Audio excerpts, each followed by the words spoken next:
এখন আমি ইজারকান্দির বাজারের যে অংশে দাঁড়িয়ে আছি, এই যে জায়গাটা দেখতে পাচ্ছেন, এটা মোটামুটি খালি চত্বর। এই জায়গাটা ছিল বাজারের সবচেয়ে জমজমাট বা ভিড়ের অংশ। এই জায়গায় সবচেয়ে বেশি ভিড় থাকতো, কারণ হচ্ছে এইখানে ছিল মাছ বাজার। আর এখন রাধানগর বাজারে যে মাছ বাজার জমে, এটার চেয়েও আর অনেক বেশি জমতো এই জায়গাটা। কারণ একটা সময় এখানে হাঁটা যেত না, অনেক ব্যবসায়ীরা বা জেলেরা এসে এখানে কি বলে ডালার উপর বা বিভিন্ন ইনস্ট্রুমেন্টের উপর মাছ নিয়ে এখানে বসে যেত।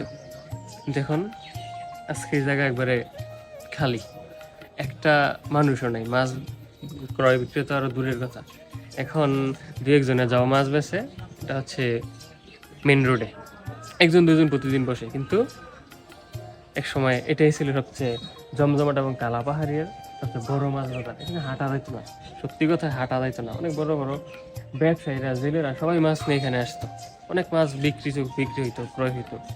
আজকে এখানে সব খালি সময়ের ব্যবধানে।